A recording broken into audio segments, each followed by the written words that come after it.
जनों, आज मैं संस्कृत टीजीटी केंद्रीय विद्यालय में कैसे बने उस पर संक्षिप्त रूप से चर्चा करना चाहता हूँ, क्योंकि मैं स्वयं 8 साल लगभग संस्कृत जिला प्रभारी रहा और मैं संस्कृत व्याख्याता से रिटायर हुआ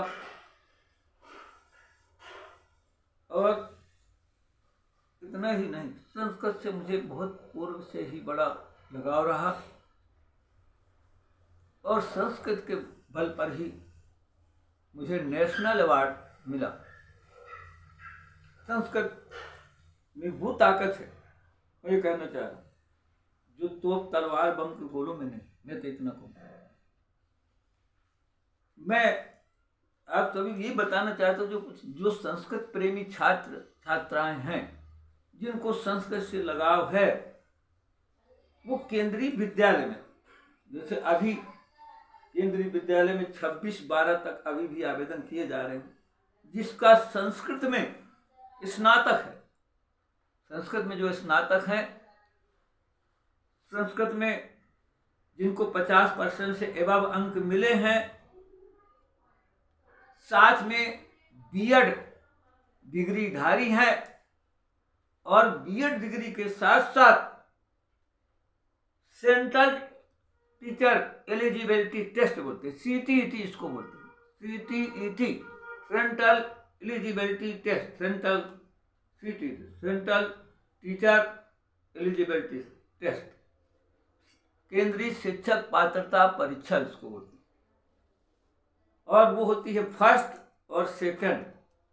सीटीईटी फर्स्ट और सेकंड, फर्स्ट मतलब पीआरटी के लिए जिसको आवेदन करना है, वो डीएड भी हो, हायर सेकेंडरी है, वो पीआरटी के लिए पात्र है। मैं संस्कृत की विशेष इसलिए चर्चा कर रहा हूँ कि जिसका संस्कृत स्नातक में 50% से एबव है, जो बीएड डिग्रीधारी हैं और जिन्होंने सीटीईटी 2 जिन्होंने निकाल लिया है, ये 3 मेन योग्यताएं, सीटीईटी 2 निकला हुआ है, बीएड डिग्रीधारी है, स्नातक है संस्कृत साहित्य के साथ, और संस्कृत में उसको 50% से एबव मार्क हैं, वो पूर्णतः इसके पात्र हैं। अब प्रश्न ये उठता है कि मैं आपको पहले ये बता दूं कि देखिए, सारे विषयों की तुलना में इसमें टीजीटी में, जो टीजीटी है, उसमें ज्यादा चांसेस है संस्कृत वाले। विगत जो चयन हुआ था, विगत परीक्षाओं में जो पहले इसके पूर्व जो भर्ती हुई थी, उसमें मैं आपको बता दूं कि रिटन टेस्ट में जनरल में 150 में 150 अंक में से केवल 71, 150 में 71 कट ऑफ गया था, और ओबीसी में 70 कट ऑफ, एससी में 67 और एसटी में 65, ये कट ऑफ था। देखिए, जो सब विषयों की तुलना में कम था, दूसरे विषय में बहुत आगे। तो मैं ये बताना चाह रहा हूं कि इसमें बड़ा ही आपको चांसेस हैं। इस बार जो सिलेबस आया है संस्कृत का, वो आपको ये भी बता दूं, जिसमें 100 नंबर 100 मार्क्स की केवल संस्कृत ही आपको पढ़ना, 100 मार्क्स, और 40 मार्क्स 40 अंक जो है उसका केवल बाल विकास, 10 अंक 10 मार्क्स वो केवल Hindi, 10 marks English, 10 marks English के हो गए, और आपको 10 मार्क्स जो होते हैं वो है करंट अफेयर के 10 marks, 5 marks reasoning, 5 marks computer. अब आप समझ गए कि कुल मिलाकर 180 का आपका रिटन टेस्ट होगा। 100 संस्कृत, 40 बाल विकास, 10 Hindi, 10 English, 10 current affair, 5 marks reasoning, 5 marks computer, ये आप टोटल करेंगे 180। अब कितना सरल बात है कि जब संस्कृत आपका 100 अंक है, हिंदी 10 आप बहुत सरल होती है, हिंदी आप 10 मार्क्स में वो भी अच्छा कवर करें, और बाकी जो करंट अफेयर ये सब सही। इंग्लिश मान लो आपको नहीं भी आती तो 10 कोई बड़ी बात नहीं।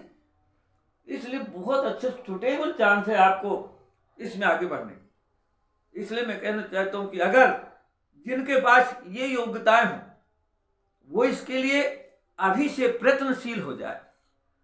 अगर उसको संस्कृत टीचर बनने का संकल्प जज्बा है, अपने मन में संकल्प ले ले, उसको कोई नहीं रोक सकता कि संस्कृत टीचर ना बने। लेकिन बशर्ते कि वो पूरा संकल्पित होकर के और सिलेबस को देखते हुए, सिलेबस में भी आपको ये बता दूं कि संस्कृत 6वीं 7वीं 8वीं 3 जो सिलेबस संस्कृत का दिया है, जिसमें रुचिरा करके संस्कृत का जो दिया है, तो उसमें से रुचिरा 1st, 2nd और 3rd, यानी तीनों क्लासेज में जो या NCERT की जो बुक चल रही उसका अध्ययन इतना सरल है। और एक 9वीं 10वीं में भी एक जो पुस्तक चल रही है उसके लिए वो 2 पुस्तकें, ये 5 पुस्तक बहुत ही संक्षिप्त में है, इनका अध्ययन कर लें। और जो व्याकरण दी हुई है, तो जो अभी बहुत से हमारे जो छात्र छात्राएं हमारे अभी जिन्होंने कंपटीशन लड़े होंगे राज्य स्तरीय अपनी संस्कृत परीक्षा के लिए, वो उनके लिए वही सारी व्याकरण, चाहे कारक रूप, शब्द रूप, धातु रूप, प्रत्यय, अव्यय, ये सारी चीजें उसमें दी हुई। अतः संकल्पित होकर के पढ़ें, केंद्रीय विद्यालय का सिलेबस देखें, पाठ्यक्रम देखकर, और अभी से प्रारंभ कर दें, फॉर्म भरने के पहले ही प्रारंभ कर दें स्टडी। और ये भी बताना चाहता हूँ, कम से कम स्टडी आपकी 24 घंटे में कम ज़्यादा ना भी हो तो 8 घंटे एक संकल्प ले लें कि 8 घंटे हमें 24 घंटे में कभी भी, सुबह शाम दिन कभी भी 8 घंटे रेगुलर, चाहे कितनी बाधाएं आए लेकिन हमको देखते हुए फिर पढ़ना है, फिर आपको कोई नहीं रोक सकता। बस मैं यही आज सलाह दूँ।